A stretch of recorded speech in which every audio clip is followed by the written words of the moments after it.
After 44 years, 13 movies, 3 reboots, a detour to the Silver Shamrock Company, The Cult of Thorn, Busta Rhymes, Rob Zombie, and Evil Dies Tonight, the Halloween franchise has supposedly come to its ultimate conclusion in Halloween Ends.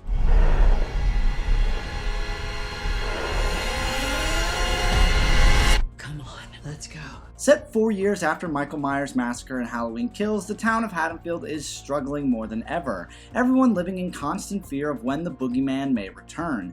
Laurie Strode, however, is actually attempting to move on from her decades-long trauma. Unfortunately for her, demons don't stay hidden for long as Myers returns, and it all builds to one final showdown.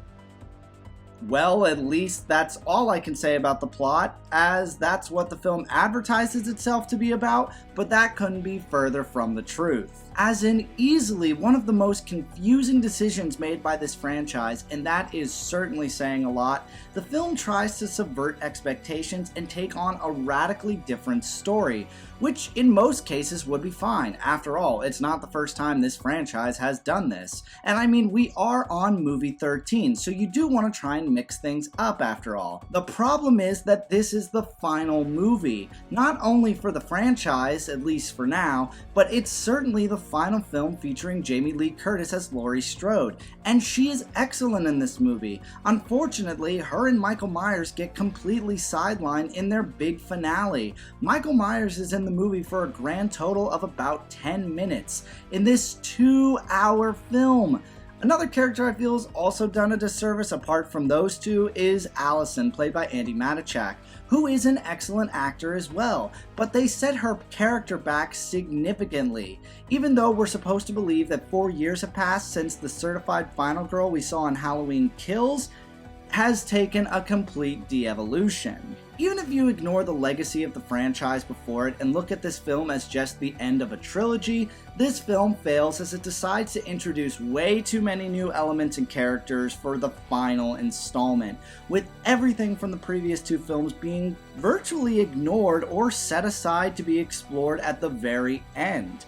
And like most poorly done slashers, the characters aren't developed enough for us to care. They're simply there to rack up the body count, which the kills are spectacular, don't get me wrong, and a lot of it is done with practical effects, which is greatly appreciated. That has been the one consistent element throughout the David Gordon Green trilogy. But excellent kills can't save this movie when the characters are just this terribly written.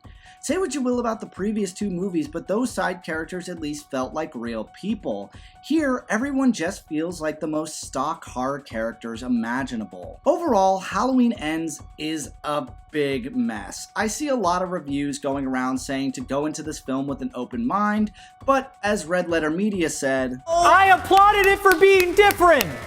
It broke new ground! Halloween Ends is a rough mix of 2 completely different films, with the films most fans wanted to see relegated to a very rushed 15-minute finale that, after everything we had to sit through, leaves what should be a grand moment in horror history having no weight whatsoever. While I still feel this franchise has seen much lower, Halloween Ends is certainly one of the weakest ways you could have ended the series. At least we'll always have Carpenter's original, though.